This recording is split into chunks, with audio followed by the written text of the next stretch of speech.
Hello and welcome to some more Star Citizen. I am BoredGamer. I'm your host. It's June 23rd. I'm here with Zinnia. Say hello, lovely Zinnia. Hello, lovely Zinnia. Perfect. We are like a crime-fighting duo if crime fighting was actually interpreted as producing a Star Citizen podcast video.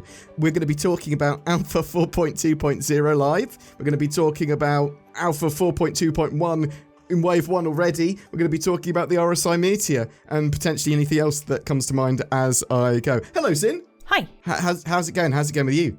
It's all right, thanks. How are you? Yeah, good. I finished playing the Alters. I know that you had played the Alters and finished it a couple of days before me.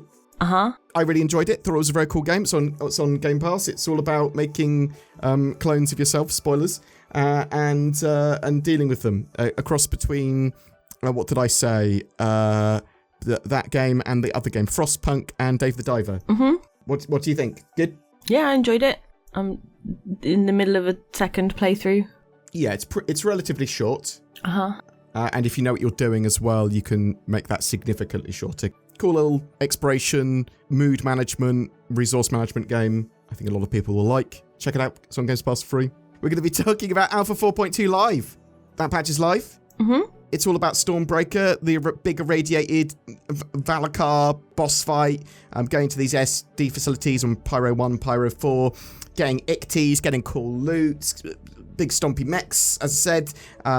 And yeah, it seems to be a pretty cool patch. One of my favourite activities to do because it was sort of like a surprise about exactly how much they had ready content-wise. What are you thinking of the sandbox activity that is Stormbreaker? I mean, it's pretty cool, but it would be nice if there was some sort of indication of it going on. Sort of like it, because if pretend you don't submerge yourself in Star Citizen information. Yeah, how would you know that it's going on? Maybe it's on like the newspaper clippings and stuff they have on the loading screen, but yeah, I see what you mean.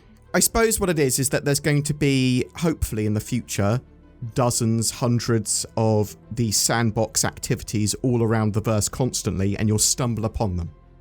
Or you'll get some sort of breadcrumbs towards one rather than another, and they don't explicitly have missions to, because this isn't a mission, this isn't a limited event, it is like a line of mine, sort of like a semi-permanent activity and a sort of thing you can explore. Now, the reason I say semi-permanent is because obviously stuff might change as the game goes forward. But I see what you mean. How do you get drawn into these locations other than going, well, I've been reading the patch notes and listening to submerging yourself in Star Citizen. That's a very fair thing. What I was interested about was the Apex Valakar fight is against a irradiated Valakar. And it's basically very, very, very hard to hurt if you don't hit it in its weak spots. Okay. Which is sort of like because it's irradiated, it's sort of like got growths and things that are pushing its armor out the way. I was just thinking when we actually have to fight a normal Apex Valakar, it is going to be significantly harder. But we'll have to wait and see. But I think a lot of people are enjoying the icties, those stompy mechs with actual pew-pews. You can get them from Wicklow. You can't buy them for real money. The CIG seemed to have honoured this. It wasn't like there's only certain versions you can't buy with real money. You get them from Wicklow. You get them from taking them from the SD facilities. What do you think of this? Do you think this is cool? Yeah, I think it's cool. It's nice that they've not gone back on their word, but it was only really one person who said anything. So just Elliot. I just thought it was cool. Like CIG obviously got a marketing team. They try and push for money. They monetize loads of stuff. They could have made a huge amount of money from selling those icties if they wanted to. And they've gone, no, these are going to be, it's strange to say, in-game exclusive. What a thing to say. I did notice as well that with 4.2, one of the major concerns and funny things is ground turbulence. Yeah, so I did notice that when I was playing in the PTU, and I think I mentioned it to you. You did. Some ships, Zin, are a lot wobblier than others. I think I had a C1. Okay. So industrial ships especially, like I've seen lots of people complain about the Vulture, for example. So the ground turbulence is basically something that they've fixed and got working in 4.2, and when you're close to the ground, your thrusters are sort of moving around the ground. You've got turbulence because of how close you are to the ground and that sort of stuff, which is cool. But some ships are very, very wobbly, and it's hard to land, or when you take off, it's a bit weird. And obviously causing people to clip their ships, damage themselves, crash. It's just, it needs to be tweaked a bit maybe. But I'm interested to know what other people are thinking about ground turbulence. Has it caused them a load of issues? Do they think it's really cool? That it just needs to be dialed in? And tell us what you're thinking about Alpha 4.2, because those Apex Malachar fights and those new areas to explore and that load of cool new loot there, I think is fantastic. But Zin's right. Like, if you don't immerse yourself in Star Citizen, how do you know that they're on Pyro 1 and Pyro 4? And you can search for, like, the Lazarus facility and that sort of stuff. You'd have to watch a video, maybe more things that draw you in there. But again, as we said, maybe you want loads of things like this around, like a line of mine. How do you know that's there? Interesting one. Alpha 4.2.1's in. Yes. That went to Evocati and then Wave 1 like super quick. Oh, wow. Okay. It was in Evocati before 4.2 went live. Okay. Yeah, so you go, oh, yeah, because obviously we've had the weekend. You ain't tried out 4.2.1 yet, so no. We'll be jumping into that. The thing they're testing at the moment is obviously stability, but there's a new big event here, and it's cross-shard. It's they're going to be adding up all of the resources that the 4 big corps are able to gather with players helping them. You'll basically ally yourself with one of the big corporations in the Stanton system, such as Crusader, such as ArcCorp, such as Microtech, and Thurston, or the other one, or whatever it's called. And then... Thurston. Yeah. I just don't have a lot of love for them, unfortunately, for some reason. I'm very pro Crusader and Microtech. I like the architecture and the way everything looks there. But so you've got the 4 big corps, and you sort of join one of them and do missions for them. It's all to do with them trying to win a contract, I believe, for the regen crisis from Imperator Addison. And you have a load of industrial-style missions, not exclusively, but lots of industrial-type missions, which are mostly PvE to kind of get involved with. And you've got to like have a crime stat of below 3 to get involved. And they're like these resource drive missions for gathering resources by any means. Gather X resource and bring it here via like mining or whatever. And typically it's relatively low value things that you're doing for cargo or resource gathering. But there's also recover cargo missions where you have to retrieve a stolen cargo load, or take out some pirates around a vessel, or just find a ship that's broken down and recover the cargo, support and defend / light escort cargo ship that's being attacked by pirates, or just general hauling, like the processed materials from one area to another. And there's some starter missions as well here.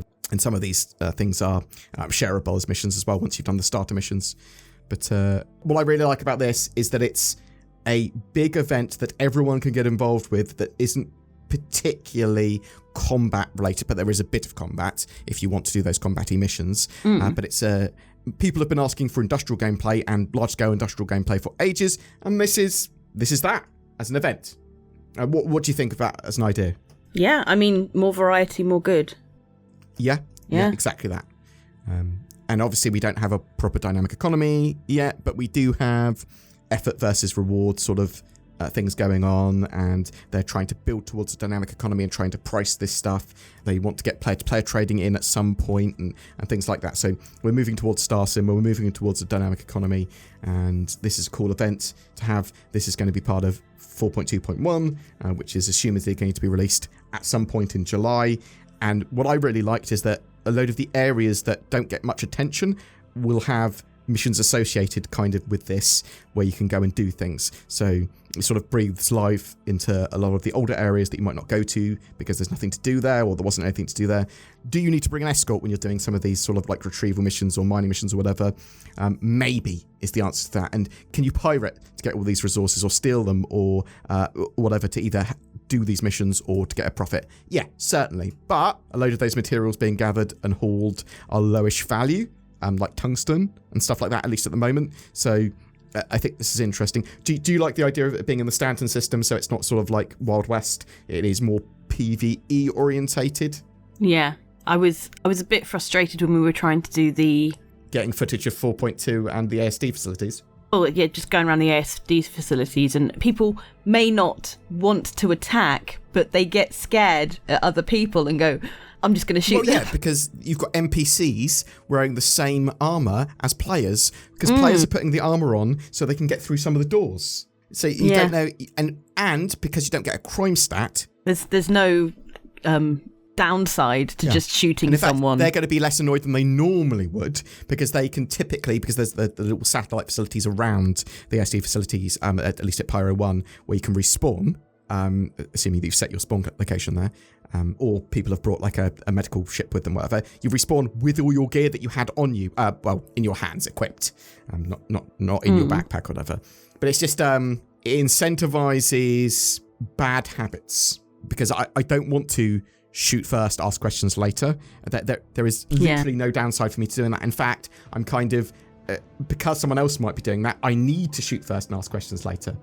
But yeah, what do you think? Do you think, this is actually bad habit? There needs to be some indication that you've shot a player, because you don't even know you've shot a player sometimes. Yeah, I think it would, like, something, even if it's just like a kill feed. Yeah. Maybe not a kill feed, but something pops up telling you you've been shot by this person and this person, and you've shot this person. I don't know. Yeah, because that would be nice, because I could go, oh no, let me go run over and res them. Yeah? Yeah, or like you try and contact them and be like, look mate, I'm really sorry, I didn't know. Yeah. Fear got the best of me. I'd also like it if you had a thing that basically says you're friendly that constantly broadcasts. So you go... Yeah, but people would abuse that as well, though. That's the only thing. So I think that if you'd only be able to be detectable and be detected on it if you were friendly as well. So you hadn't shot a player. If you've been going around shooting like excessive amounts of players, and obviously you can't do that. So if you hit anyone within the last hit a friendly player in the last hour, it wouldn't work. Something like that. You could work it out so it's not as exploitable, but also it does go, look, this is a friendly. And you'd be able to mark people as friendly and not friendly and that sort of stuff as well on it. I think org features and HUD features and things like that would be super useful, because I want to reduce accidental PvP, because that happens so much. Anyway, I went a bit off topic, but yeah, there's that cool new event in 4.2.1, which is the cross shard event that they've been talking about. It will permanently affect the game, because it will affect the story, what happens next, whatever corporation wins that contract. Also, something else that was cool is that the asteroid bases, which they were set dressing for some of the combat missions recently, but they were just set dressing. They've got turrets around, and now they've got hangar doors been added. So this looks like it's probably going to be some content and some interiors coming for 4.3, which is the next major patch after 4.2.1, I believe. It might be like something like executive hangars again. It could be a load of different things, but I like the fact that CIG are expanding out loads of content. It's interesting that the differentiation between like engineering as a feature and all this stuff they're putting in like events and stuff as content. But really loving the monthly patches. How would you rate the monthly patches so far? Are you like, actually, no, I want them to push through with features? No, actually, I'm really liking what they're doing with content and actually trying to get the game more playable. What do you think? Kind of want both. I'm enjoying it. I like the fact that they've gone from this quarterly release of something that might be a little bit meh to something that is, although might be a little bit meh, but it's monthly or mostly monthly. Yeah. So you're always getting a few little surprises in the patch, whatever. So even if it's something you're like, oh, okay, the patch is a little bit broken, or it's not my sort of event that's not for me or whatever, there's still something in there for you, and you don't have to wait too long before the next day there's a PTU patch. Yeah, I'm liking the speed at which they're moving. I'm liking the fact that it's more a quicker life cycle, what's going on. Zin. Yeah. The RSI Meteor appears to have been teased in the recent newsletter. Actually, I was talking to Dev about this at the Bastardus, and they didn't know too much about it, and I wasn't 100% sure what I could say, but I believe, this is almost certainly the RSI Mantis. Also in 4.2.1, the interior of the Mantis appears to have been updated to look similar to the teaser picture. Okay. So I was like, okay, teaser, RSI Mantis, heavy strike fighter is basically what CIG have said, from what I understand, or at least that was the implication originally, probably coming with 4.2.1. Do you like the idea of a heavy strike fighter, which appears to have been inspired by, what's the name? The Defiant. I suppose. Yeah, you're a Trekkie. Yeah. And a Stargate Oneer. SG-1, yeah. What do you call a Stargater? I suppose. But Mantis, for me anyway, I very much see the defiant and the sort of Star Trek-y sort of aesthetic there. And I really like the idea of a heavy strike fighter. Just those words together excite me. What would you expect from a heavy strike fighter? I don't know. Like it's not the sort of ship that I would go for personally. Okay. If you're going for a fighter, what sort of fighter are you going for? What would be your ideal? I don't know, just something light and nimble. Not long range necessarily has to... Well, usually, the thing is, I usually go for like something like my Cutty Red, or now I use my C1 a lot as well, just because of what I do, which is gather footage and just get to locations. I don't generally do a lot of pew-pew. A larger multi-role sort of ship rather than a fighter. Yeah. Okay. But one that I can generally run on my own. Yeah. Like a C1's a great ship. Uh-huh. So, yeah, it's an interesting one. I think a lot of people... So I used to love the Arrow. I love the Gladius. I love the Arrow, the Arrow for like light fighters. I've still got a lot of love for the Sabre and things like that. But moving into heavy fighters are exactly what I want to fly when I'm flying a fighter, like the F8, like I know it's a medium fighter, but like a Hornet F7A, something like that. But I love the idea of a heavy strike fighter. As I said, just the words, we'll see exactly what that means in the future. If it's got an extended range and I can fly and do combat, and it's, I like to be able to make a lot of mistakes. That's why I like a heavy fighter. Lots of armor, lots of weapons, take a lot of punishment, be a bit of a brawler. As I think Zin's nodding, yes, you do like to make a lot of mistakes. I was thinking, not necessarily mistakes, but you do things wrong, do things bad. No, you're bad. No, it's true. Oh, no, I do things bad. I said do. Yeah. But hopefully RSI Mantis and potentially some other ships and vehicles will turn up with 4.2.1. As I said, July patch. Also in July, we'll have the Foundation Festival, stuff like that. But that's what I really wanted to talk about. Are you excited, Zin? Oh, yeah. Exciting times. Oh, super excited. Yeah. Look how excited she is. She can hardly contain herself. Something else that will make you excited, Zin. Tobii eye trackers. They're on sale at the moment. Ooh. I know, right? You've already got one. So do I. I have. But what you're going to do is you can click the links below to get a big discount. I say big discount. It's 15%. It's on for a while. Actually, let me see how long it's on for. And it's on until the 14th of July. That's quite a while. You've got a while to get a discount. Use the links below. Also, something else you might be interested in, NordVPN. Zin, why might they be interested in NordVPN? Because of the accessibility... Yeah? I can't remember the words. You can't remember the words. And they're my words. They're not words like Nord have told us to say or anything. So I use NordVPN because of the improvements that it has for my privacy, my security, and my accessibility of the interwebs. That's the ones. Yes. Perfect. There's other links down below as well. You can click some THRUSTMASTER joysticks and all that sort of jazz. Why not? Helps out the channel. Zin, say goodbye. Goodbye. I love all of you greatly, and by that, I mean I appreciate you watching my content. So does Zin. Thanks for watching.